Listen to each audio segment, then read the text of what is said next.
अस्सलाम वालेकुम। मेरा नाम फ़रहान अकील है और इस वीडियो के अंदर हम लोग अपनी जो यूआई है उसको थोड़ा सा कंप्लीट कर लेंगे।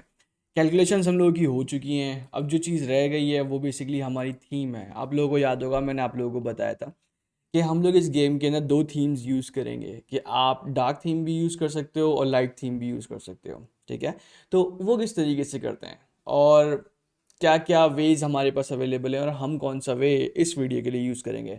हम लोग बेसिकली दो वेज यूज़ करेंगे इस पूरे गेम के अंदर, और आप लोगों को जो पसंद आया वो इस्तेमाल कर लेना। ठीक है, तो शुरू करते हैं।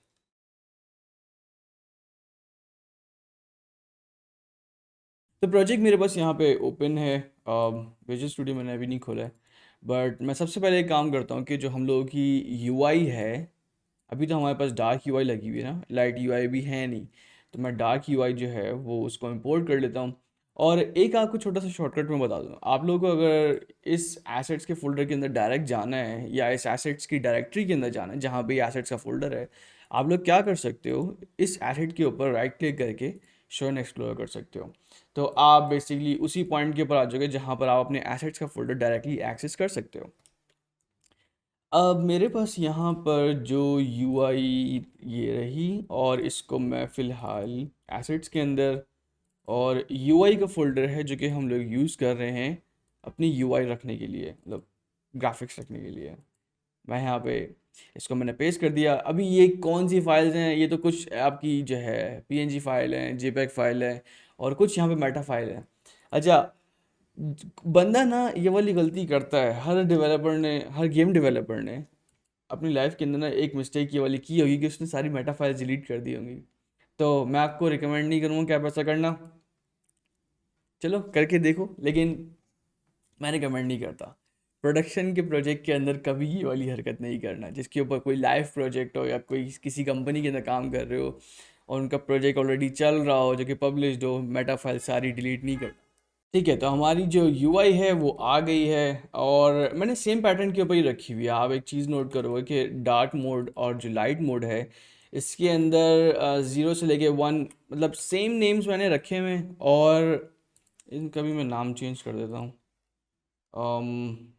माइनस लाइट, लाइट सिर्फ इस चीज़ के लिए कि मैं पहचान सकूँ कि लाइट मोड की यूआई है जब मैं इसके रेफरेंसेस ड्रैग कर रहा हूँ। ठीक है, सबसे पहले हम लोग एक काम ये करते हैं कि कैलकुलेटर लाइट मोड के अंदर इसको मेक श्योर कर लेते हैं 2048 के ऊपर नहीं रखते, हम 1024 के ऊपर रखते हैं और अप्लाई कर देते हैं। ठीक है, अब जो नेक्स्ट चीज़ है, हम लोग जाएंगे अपने ऑब्जेक्ट्स के ऊपर जहाँ पे बॉटम ये, अब इन सब बटन्स के ऊपर ना हम लोगों को यूआई चेंज करनी है। अब एक तरीका तो ये है कि इन सब बटन्स के रेफरेंसेस मैं जो कैलकुलेटर की स्क्रिप्ट है उसके अंदर रखूँ, और वहाँ से मैं एक इमेज का भी रेफरेंस रख लूँ, और फिर उसके बाद जैसे ही मैं प्रेस करूँ इस बटन के ऊपर, यहाँ पे जो चेंज यूआई का बटन था, मतलब चेंज थीम का बटन था, उसके ऊपर मैं ये कर लूँ कि इन सब बटन्स के ऊपर एक लूप चलाऊँ और ख़ुद से जो है ना इमेज प्लेस कर दूँ। एक और तरीका ये हो सकता है कि अगर हम लोग एक मैकेनिक्स जेनेरिक बनाना चाहें तो हम एक स्क्रिप्ट बना सकते हैं ना, और उस स्क्रिप्ट के अंदर हम लोग दो इमेजेस के रेफरेंसेस और इसी के साथ एक फंक्शन जो कि ये करेगा, अगर हम लोग कहीं से वो फंक्शन कॉल करें तो वो अपनी यूआई एडजस्ट कर ले बेस्ड ऑन सम डेटा। ठीक है, नहीं समझ आई? मैं समझाता हूँ। एक ने स्क्रिप्ट बनाओ, आपको एक चीज़ बताता हूँ। आप एक स्क्रिप्ट बनाओ और इसको हम लोग नाम दे देते हैं ग्राफिक्स चेंजर, या नहीं इतना कॉम्प्लेक्स नाम नहीं रखते, यूआई हैंडलर। चलो, यूआई हैंडलर इसका नाम रख देते हैं। और इसके बाद इन सब बटन्स के ऊपर, ये सारे बटन्स हाँ यही हैं, इन सब बटन्स के ऊपर ना यूआई हैंडलर हम लोग लगा देते हैं। सही है, और उसके बाद हम लोग इसको ओपन कर लेते हैं और इंतज़ार करते हैं कि विजुअल स्टूडियो जल्दी खुल जाए। अब विजुअल स्टूडियो यहाँ पे खुल गया है। सबसे पहले ना मैं यहाँ पे दो रेफरेंसेस दूंगा इमेजेस के लिए।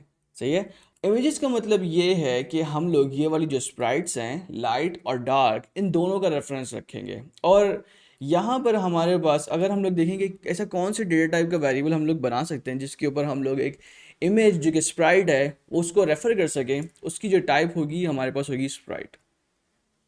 सही है। तो हम लोग यहाँ पे स्प्राइट रखते हैं और इसको रखते हैं डार्क UI स्प्राइट, इस वेरिएबल का नाम। और इसी तरीके से अगर मैं चाहता हूँ कि मैं इस पूरी लाइन को डुप्लीकेट कर लूँ, Ctrl+D, और यहाँ पे मैंने लाइट UI स्प्राइट, दो स्प्राइट्स के रेफरेंसेस रख लिए, और एक मुझे इमेज का रेफरेंस रखना है। वो इमेज जो है बेसिकली ये जो मेरे पास कंपोनेंट लगा हुआ है इमेज का, ये बेसिकली हम लोग यही करेंगे ना कि रन टाइम के ऊपर उस इमेज की कंपोनेंट को गेट करके उन दो स्प्राइट्स में से कोई एक स्प्राइट उसके ऊपर एडजस्ट करेंगे। सही है। तो यहाँ पर दो स्प्राइट्स के रेफरेंसेस हैं और इसी के साथ साथ इमेज और इमेज कंपोनेंट। ठीक है।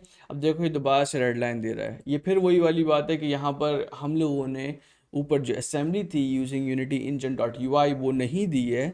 एक और तरीका है हमारे पास इसको फिक्स करने का, या तो मैं यहाँ पे लिख दूँ यूनिटी इंजन डॉट UI, या फिर यहाँ पे अल्ट इंटर, ये हमें सजेशंस दे देगा और हम इसमें से कोई सा भी एक सजेशन सेलेक्ट कर सकते हैं। तो using unity engine dot UI हम लोगों ने सेलेक्ट कर लिया, और स्टार्ट में हम लोग एक काम ये करते हैं कि बाय डिफ़ॉल्ट ना कोई एक स्प्राइट दे देता है ताकि आप लोगों को अंदाज़ा हो कि मैं किस चीज़ की बात कर रहा हूँ।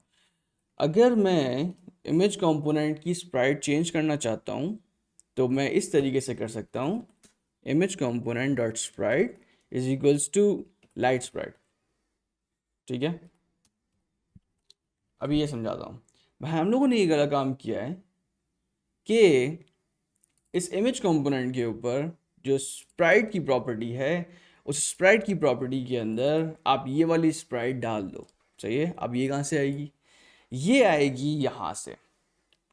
सबसे पहले हम लोग एक काम ये कर लेना, हमारे पास बहुत सारी इमेजेस हम लोगों ने सेट करनी है और वो आप रेलेवेंट सेट करोगे। मिसाल के तौर पे ये जो क्लियर का बटन है, इस क्लियर के बटन के ऊपर आप जो क्लियर का साइन है, कहाँ है सारे, ये रहा क्लियर ऑल डार्क। ठीक है। और इसी के साथ इस लाइट के फोल्डर के अंदर क्लियर ऑल लाइट। ठीक है। और इमेज कंपोनेंट जो है वो हम इसी को खुद को ड्रैग कर सकते हैं। ठीक है। अब इसी क्लियर की तरह से ना सारे बटन्स में कर लेता हूँ और मैं थोड़ा जल्दी जल्दी ट्राई करता हूँ कि हो जाए। ओके, तो रेफरेंसेस डल गए। मैं आप लोगों को अब एक चीज़ बताता हूँ। आप लोगों ने लॉन्ग वे से रेफरेंस डाल दिया ना, आप लोगों ने एक चीज़ नोट की होगी, हम लोगों ने स्प्राइट जो है वो उठाई थी, मतलब ड्रैग की थी। फिर उसके बाद ना हम लोगों ने उसी बटन को उसी कंपोनेंट के ऊपर ना ऐड कर दिया। मतलब ये है कि इसी बटन को हम लोगों ने यहाँ पे इमेज कंपोनेंट के वेरिएबल के अंदर असाइन कर दिया। इस चीज़ को करने का ना एक और तरीका है, और वो ये तरीका है कि आप बजाय रेफरेंस ड्रैग करो किसी कंपोनेंट का, आप यहाँ पे कर सकते हो image component is equals to get component image. ये फंक्शन बेसिकली ये वाला काम करेगा कि आपके गेम ऑब्जेक्ट के ऊपर अगर कोई इमेज के नाम से कंपोनेंट है तो उसको लेके अपने पास असाइन कर लेगा। ठीक है। अब हमें इसकी भी ज़रूरत नहीं है। ठीक है। तो ये फिर क्या करेगा, जब गेम हमारा स्टार्ट होगा तो ये ऑटोमेटिकली रेफरेंस ले लेगा इमेज कंपोनेंट का और अपने पास असाइन कर लेगा। प्राइवेट ऐसे वैसे हमें इंस्पेक्टर में नहीं दिख रहा। अब अगर हम लोग इसको टेस्ट करें तो देखते हैं कि क्या होता है। अगर यहाँ पे प्ले का बटन क्लिक करूँ तो यहाँ पर हमारे पास गेम प्ले करने के ऊपर UI चेंज हो रही है।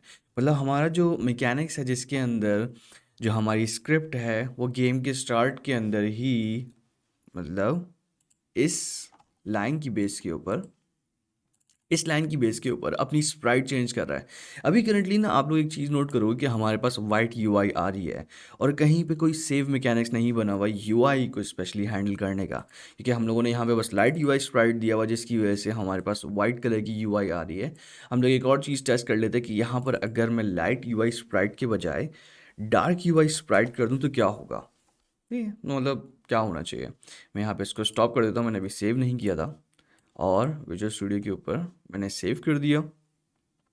और मैं अब अगर वापस जाऊं तो मेरे पास यहाँ पे डार्क UI ही रहनी चाहिए।